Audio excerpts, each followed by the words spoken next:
Welcome to the next episode of WaterparkRanger's Let's Play Wind Waker. Last episode, our brave hero Jack got the iron boots from the icy island called Ice-Ring Isle. And this episode, we're going to be progressing with the story, believe it or not.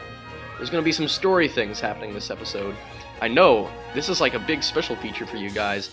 Like, we do something that's related to the main quest, and then we actually go back to the story instead of doing more side quests? Unfathomable! Well, you're right, it is slightly unfathomable, because it appears that the King of Redlines has abandoned us to die here in Ice-Ring Island. Where the— oh, hello.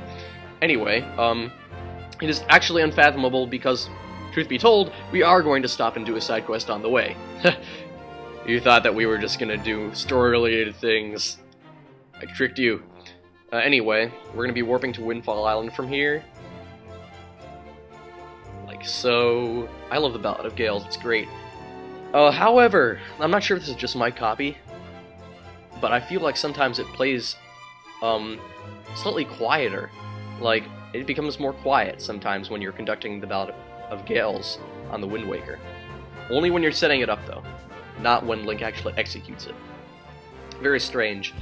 Anyway, from here, usually I have my sail on X, so I instinctively clicked X even though it was the boomerang. Wow, I am a creature of habit.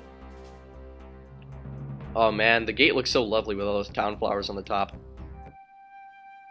Anyway, the reason we've stopped by here is because although we finished really all the side quests here, I pretty much think they're all done, we're doing this. I'm going to be changing the time here to night. Now, I've cut ahead because everyone hates the little load time it takes to turn to night. Because here at Lenzo's office, I forget exactly when you can start doing this, but I've never shown this before, I don't think. Depending on the phase of the moon, he will be able to give you a different legendary pictograph. Now, I'm not going to be getting them all, obviously, because I'm not doing 100%, but I thought I'd show you at least one of the legendary pictographs, just like an example of how you can get one. So, let's see what he's going to give us tonight. He gives you a different one for each phase of the moon, so there's like 7, I think. 50 rupees. They each cost 50 rupees, though. Oh, what a coincidence! It's Laruto, the Sage of the Earth. Legendary pictographs are pictographs of characters in the game that you cannot take pictographs of, basically. That would include Laruto, Great Fairies, the Fairy Queen,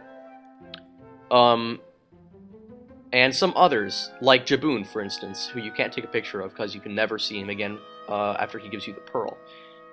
And you can't take a picture of him because he only appears during cutscenes. So he would be an example.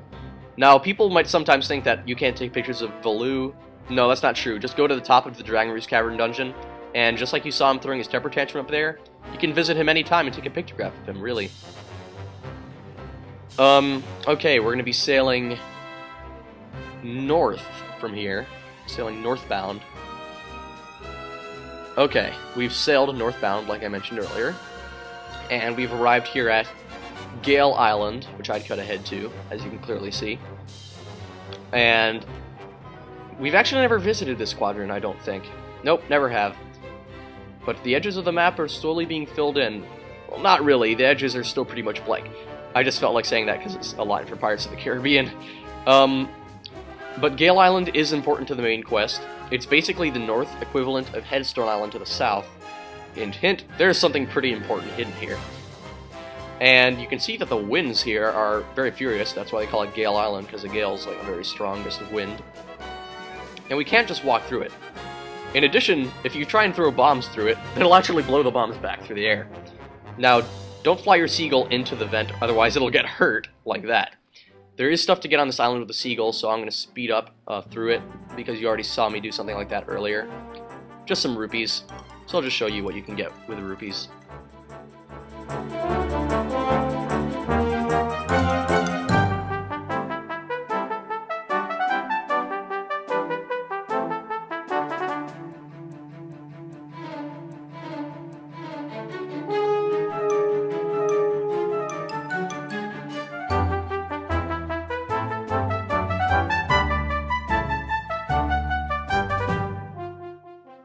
Well, that was everything you could get up there. No piece of heart like they had at Headstone Island, but all those rupees are a nice addition. Now that we have the iron boots, I'll just show you that jumping with them on is better than just walking forwards. You move a little bit faster when you're hopping around. So to do that, you just hold down the L button and press A while holding the control stick in a certain direction. Now, we need to get in there, behind that statue. So use the skull hammer to destroy it. Like so. Stops the gales, the palm trees stop being bent, and we're allowed to go into the little cave, or sanctuary, or whatever is behind here. My sanctuary! Oh, I should die for having to make that reference. Here it is, the final Wind Waker song in the game. 6 notes, just like the Earth God's lyric. In my opinion, this is also the most complicated one. But I should be able to do it no problem. No! I messed it up! I never mess up Wind Waker songs! I'm a noob! Even though this is the toughest one. But it shouldn't be tough for me anymore. After all this time, I still have a tough time with the Wind Gods area. Alright, so just like with that other tablet with the Earth God's lyric, we also get someone to appear. Who looks surprisingly a lot like us. Are you the new hero? I'm Fado of the Kokiri tribe. I know I appear to you as a child, but eyes can oft deceive. I am a most esteemed sage. I had been praying here so that the power to repel evil would continue to be contained within the blade of the Master Sword. But I was attacked by the evil Ganondorf, and this is what happened to me. You wish to return the power to your blade, don't you? Shrug. Sure. In that case, look for the one who has the same instrument that I hold, and teach him the song you just played. Once you do, I'm certain the holder of the instrument will feel the blood of the sages awaken within his veins. That Wind Waker you hold was used long ago to conduct us sages when we played our song to call upon the gods. In those days, it was always the king who conducted for us. Please, tell the king that I will still play, even in the next world. So just like Laruto, the same pattern follows. We're not going to be able to get through that door unless we find a sage who will be able to copy that song. What?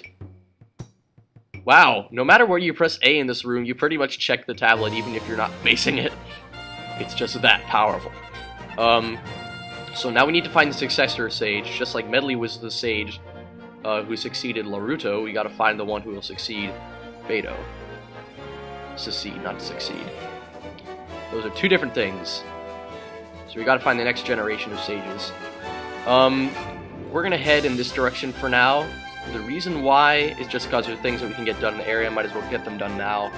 I've planned this all out, I actually have it all written down in a Word document. So we're gonna head to this quadrant next episode.